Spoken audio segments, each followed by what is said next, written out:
Thank you, Chairman. So my presentation, I'll do it differently. I will want all of us to engage all of us from the beginning.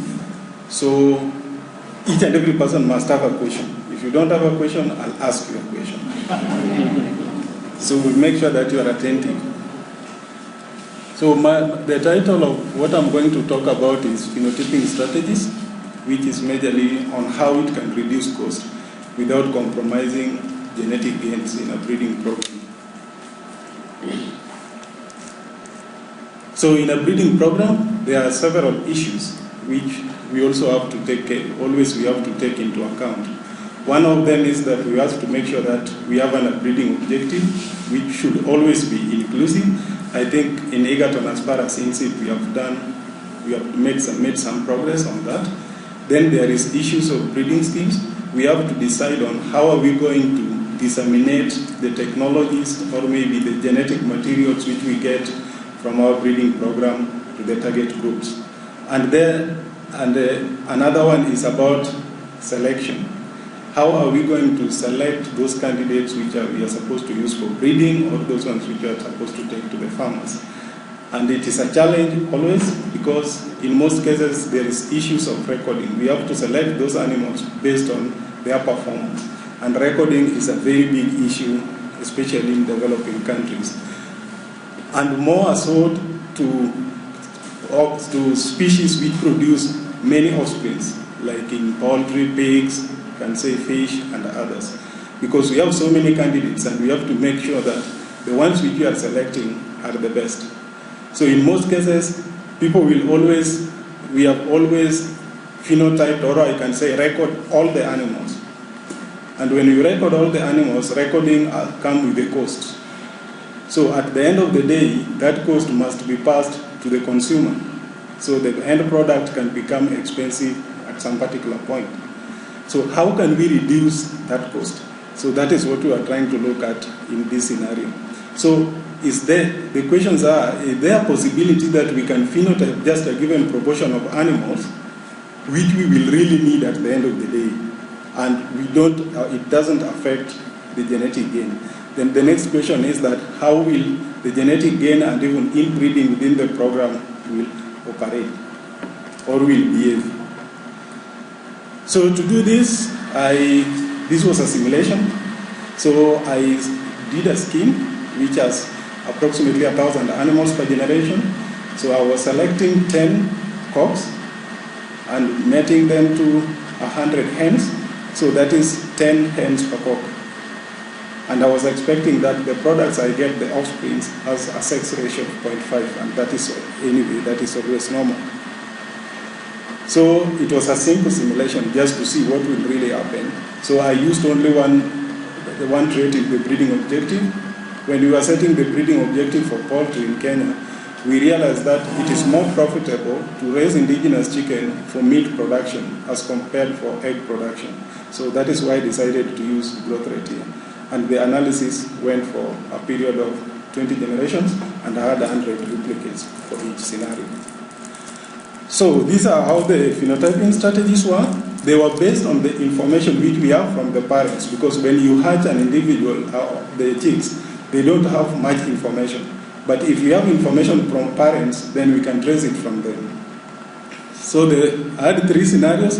So either there is information or there is no information from the parents. So if there is information from the parents, then I can assume, one of the assumptions was that I know the true genetic merit of that animal, the true breeding value.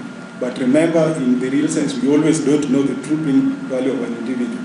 So this was just hypothetical issue to see how it will behave. And if we have the information, then we can use the average genetic merits of the parents to estimate the breeding values of these animals and then pick only the best. Or if you don't have anything completely, then let's go random and pick the individuals which you have to phenotype. And I had 2 scenarios, that is the breeding units from which I selected. One, I pick my entire population and then select from there. Another scenario, especially in chicken, we have so many offspring, we can have so many full sets. So I can select also individuals from each and every family. So I wanted to see what will really happen if I do it is done that way. Then I use Adam. Adam is a stochastic simulation program which was developed in Denmark in Aarhus University. So this is how results were. That is how they were behaving.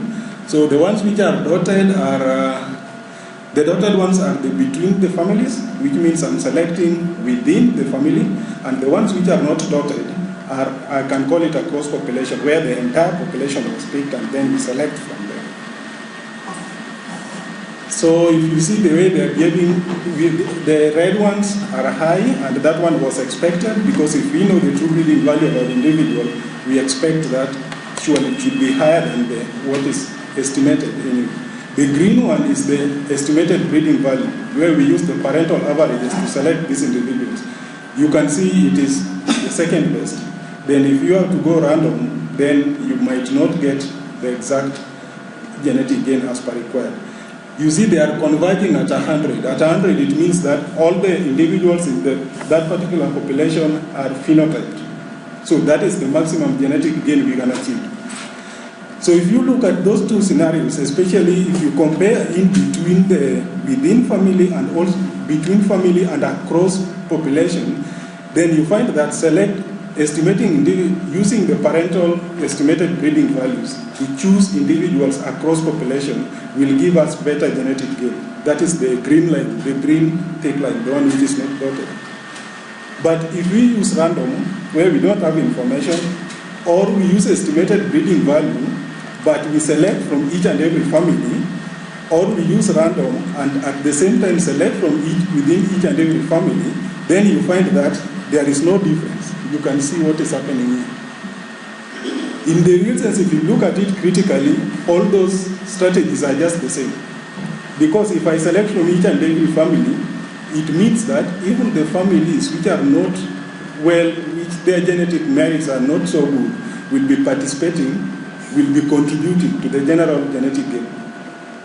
And when I'm doing random, there is also a probability that the animals I'll select, as I increase the number, will always represent each and every family. So that is why there is no difference between the three. But there was a significant difference between the red line, the green line, and the blue lines. That tells us that the strategy we use when we are phenotyping is important. So it is good to estimate breeding values before we phenotype. And when we do that, then by the time we are phenotyping 80% of our population, we shall have achieved 98% of the total genetic gain. So we will miss only 2% of the total genetic gain within that breeding program. And now the question comes, do you think what is the cost when you record the rest of the 20% as compared to the next 2% genetic gain you are going to miss? It is not significant. So we are not losing so much if we do that. But if we have to use random, then we'll have to phenotype more candidates, because there was a significant difference between genetic gain we obtain at 80% and at 100% when we use random selection. So that is the message I wanted to pass there. Then in terms of inbreeding, that is also how the inbreeding behaves. You can remember we had more genetic gain in the green line in the slide which I've just left. But here it has the highest inbreeding, especially at lower levels of proportions of phenotyping. That is here at 20. You can see it is maintaining that upper level, but it comes down. There is some diminishing return in a way as you continue to increase the proportions. And this because when you use estimated breeding values, if you have full sims, then it is applicable to all those full sims. So what it does is that you are going to select the entire family, because you cannot separate the genetic merit for each and every individual in that family. But if you were to use something like genomic selection, then it could be possible to re-rank those individuals so that you get the genetic merit of each and every individual. But since we cannot do it here with the estimated breeding values, then this is what we expect. We expect more inbreeding when we use estimated breeding values, and also when we use random, then you find that it is low because it can pick from different families, hence variance within the population. But to me, I think that is not a big deal because if you look at this is around 3% inbreeding. The recommended one is around 1 to 2 maybe. But remember, I did not do what we call, I used random mating. So if I had to choose which individuals to mate with which one, then I'm sure it could have reduced it further because I could have located individuals which will not give us a homogeneous population in a way, and for that matter, reduce inbreeding. So I think it is not a big deal there. And by the time I'm reaching 80%, especially with the random, I shall have achieved the maximum. But I think I've discussed that anyway. So that is how the conclusion is. We can rank the individuals before we phenotype, so we don't need to phenotype everything. 80% will be enough. But at the end of the day, we don't expect a linear genetic gain. We expect that there will be diminishing return, attributed to the fact that the last animal you will genotype will not be as good as the first one. So it will add some genetic gain, but at a reducing trend.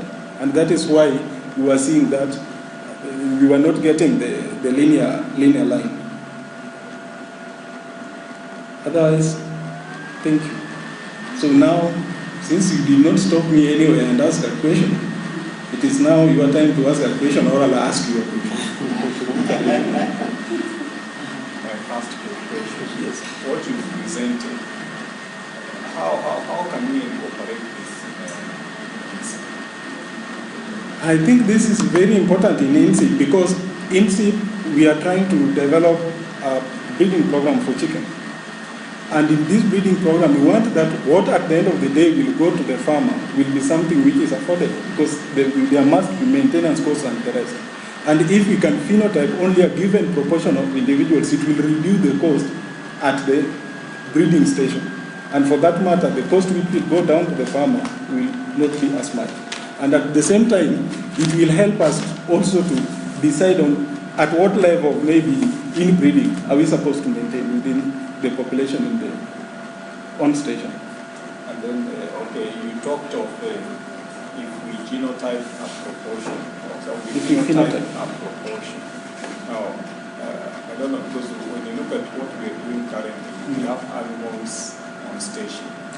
So does it mean that instead of getting data from all the animals that we have on station, then we decide on just getting data on a certain proportion, which we've not even told us the proportion? I've said 80%. 80%. Yes.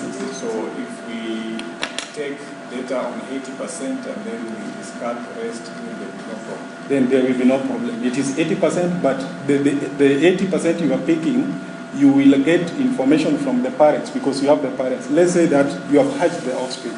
They are from different parents. So what will happen is that you will rank them based on the performance of their parents. Then because they will be different. So the best 80%, you pick those ones, are the ones which you continue raising, then you will phenotype them. But the remaining 20%, they will not add much value to the breeding program because at the end of the day, you will have to discard them anyway. So this is just a strategy to help you discard them early. That's why I'm asking, because that is what happens when you look at in a breeding program like currently, I know in Malawi and also in Kenya, we have a number of animals in the unit. So all those animals have phenotyped. Yes. And then after that, you select the best animals, you select a number of them, and then you discard the rest, which is the 20% that you're talking about. Yes, it is the 20%. Yeah, you discard the rest. It could be the 20%. Yes. Yeah, it could be 20%. But it also depends because when you go as per that, you select 80 and then you discard 20, then you end up with a very low selection rate because you've selected the majority of the animals. I think maybe we are not getting one another. I have a population of 1,000. Well, I'm just confused you. No. You can't confuse me. I have a population of 1,000 animals. Out of these 1,000 animals, I'm not breeding all of them. because I'll select only 10%. I will select only 10 males. So that will give me my selection intensity.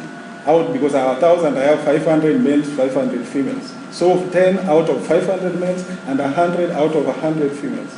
You see? So what I want, after they shall have met and produced, I get my chicks, which I'm assuming in this scenario will be 1,000. So in most cases, what we do in a breeding program, we'll record all these 1,000 candidates before we decide of which one to select. You see? So what I'm trying to do is to make sure that we don't need to record this 1,000 to reduce that cost. So that I record only 80. Then when I'll be doing my selection, 800, when I'll be doing my selection, I just select from those ones. And I'm sure that because there is a correlation between the true breeding value and the estimated breeding value. So since I'm sure these guys have better estimated breeding value, I'll not lose anything, but I'll save by discarding those 20 from the hatching time. That is where the debate now becomes intense. Because you have 1,000 chicks, yes, isn't it? Yes. Out of this 1,000, you choose only 800. Okay? Which remains? Yeah, you are discarding 200. Now, what criteria are you using to choose these 800? Is it random? So if it's not random, then it means there is some aspect of phenotyping that is done, preliminary phenotyping that is done, for you to be able to choose this 800 and discard the 200. Good. And that is exactly what I was presenting. You see, that is what I was doing. That is the green line. Yes, that is the green line. Because I'll use the information from the parents to select these 80%. You see, because I cannot make that decision if I don't have that. So if I have information from the parents, then I can be able to choose that. If I don't have that information, then that is the blue line, which means I use random now. And you can see how they are ranked. Obvious. I think the best way to explain is just take an example of a nucleus breeding program, where we always talk of, we take two tiers. There is the nucleus, and in the nucleus we always say it is within the nucleus that we record all animals. Yes. Isn't it? And then when you look at the commercial, we don't record any animals. But the commercial depends on the breeding material from the nucleus. So if you want to explain it better, now think in those terms, where we have a nucleus, and in the nucleus, the norm is that you phenotype all those animals. If you can do even genotyping, you genotype all of them, you measure their data on all those animals. You see, that is what happens in a nucleus system. But now what we are trying to tell us is, because there's always an assumption that the nucleus has resources to measure. It is expensive to measure. So what you are now telling us, we now have the nucleus, but instead of measuring all those animals in the nucleus, we can reduce the costs by simply measuring, taking records on only 80% of the animals. You get that? Yes. So that is how now you should explain, because if you do that, then we get it. Because when you reduce on the number of animals on which you take data, then it has some cost implications. Yeah, it becomes cheaper. Yeah, if you take records of 80 rather than taking records of 100%. So I think that is the message that you're now trying to tell us. But what he was asking you is, now the 80 animals, we are in a nucleus breeding stage, and then we have only 100 animals. Then you decide on 80. How do you decide on the 80? You get it? Which ones should be recorded? Because in a nucleus, we always decide based on the fact that the commercial are the one tier. So though that's commercial, forget about them. But we are the nucleus, so we record. But in this case, within the nucleus, it's as if you have a sub-nucleus which is higher than the nucleus. Now, how do you decide on the 80? The 80 now, these are now the top notch, up there at the apex. Yes. This is 80, this is the one to record, and then you forget about the 20. Now, how do you decide on that? Maybe there is something I did not make clear. what I'm doing, I'm operating within the nucleus. Maybe I did not make that one clear. So I'm operating only within the nucleus. Forget about other tiles. So how I decide on the 80, I gave two scenarios. One is where I have information on the parents, which means already the parents had a pedigree or they were recorded already. So what I want to select are the offspring. So if I use that information, because there is a relationship between these offspring and their parents, if I use this information, then I'll be able to rank the offspring, and then I decide that, okay, these are from better parents, I maintain them, this 80. But if I don't have that information, the only alternative I have is to use random. And if I use random, then that is the implication. You see, it is ranking low. The lower, the blue line, it is lower. Because all the families will contribute. Out of what I'll pick, they can be even from worse families within that population. So it will compromise the genetic gain. Yes, that's understood. Yeah, now I'm going to become a mere fruit salad. It's an interesting simulation. Most simulations, that's why we have planes flying. They are usually 100% perfect, where in the agro sector, we still have budget. One, I was trying to check whether reduction by 80% is indeed significant cost reduction. Secondly, whether we can have more room to reduce further. I was linking to this, the same problem we have with recording. Because recording the basis to record everything. Also, record as frequently as possible. Whether we can record as infrequently as possible and still capture the relevant information, or like this one is doing that very addition. If we record just a few, it's 80% cost effective according to our system. I know it will must be maybe in that scale of operations, and we don't have room to reduce that. And the other one, whether we can carry out an integrated approach. Here it was proven in a random strategy that approach. I'm not sure that is true, because it means everything has got an equal chance to operate together. Whether we can integrate a reduction in proportion, phenotype or recorded, and then an improvement, a slight improvement beyond randomization. All those maybe can go into the simulation. Okay. When it comes to the reduct, because what we really need to look at is if we record how much we can get, and what we want to get, or what quantity of genetic gain do we want to get if we record a given proportion. So going below 80%, then you will find that there is a significant difference between when you record all and when you record only 60 or maybe 70%. So we might be losing something there at the end of the day. So it is a compromise of which the people making the decision at the breeding program have to make based on the resources they have. Yes. And the issue of either to record regularly or irregularly. I think that was just an example, another scenario which we are.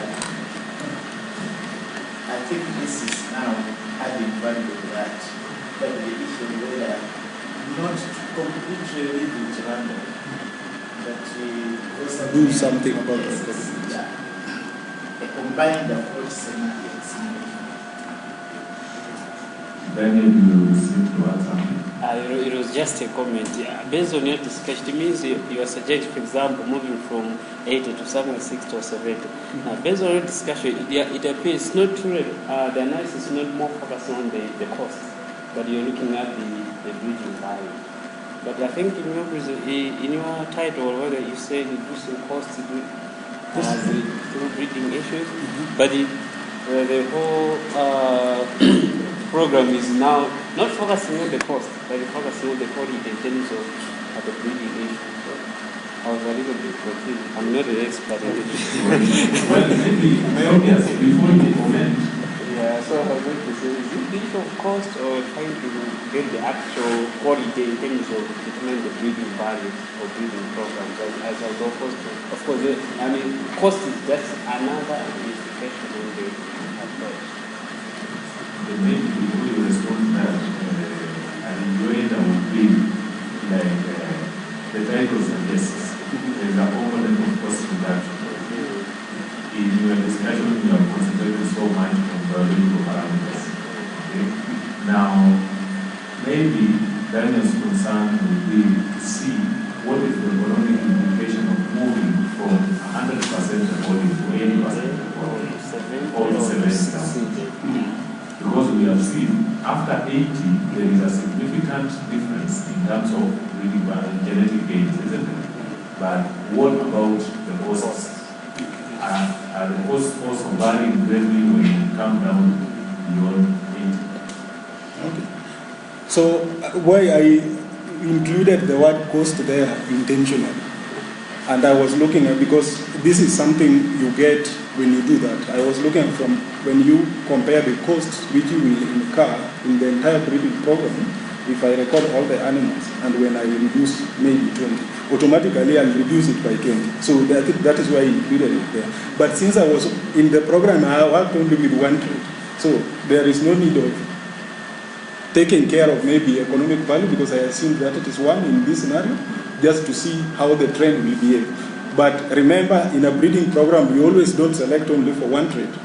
So this was just a preliminary study. But I'm going to include more traits, and for that matter, I'll start bringing the real cost implications in the breeding program, so that when I'm making maybe the next presentation in future, the cost aspects shall have been catered for, so that you can see it clearly. Just one last final one. Let us look at the flow chart. It had a very good flow, not that one, the other one. This one. When we look at the phenotyping strategy, I like the assumption. Yes. To talk of a parental generation information. It is available, then you have all these other issues as well. Then when it is not available, then you pick somewhere, you pick them at random. Yes. And bear in mind the fact that based on our discussion, this is in the nucleus. Yes. I think it will be a very bogus nucleus, whereby you don't have information on all parents. So it will not be a nucleus issue. Because within a nucleus, we expect all that information to be there. So you think about that. That's nice. Thank you. Thank you very much for this. For that. Okay, yeah. The issue of cost, we wonder if we are only looking at the cost of the body, this simulation. When we decide to increase the other costs, we have 8% The 80%. I think when it comes, the 80% is based on individuals. So 80% will still remain, because I was comparing with maximum genetic gain. So when I include other costs, then I think from my point of view, I think the 80% could still remain. It is only that the cost variables will change. So the profitability of the breeding program will change, but otherwise the genetic gains could remain constant. I could still maintain the number, but the profitability will automatically change, because more costs will come. The optimal? The optimal percentage to reduce the cost. But I'm not supposed to reduce the cost and compromise my genetic gain at the same time. As a breeder, I'm interested more in the genetic gain, but I also look at the cost. So provided I can get something which is substantial and reduce maybe costs slightly, then it will be okay.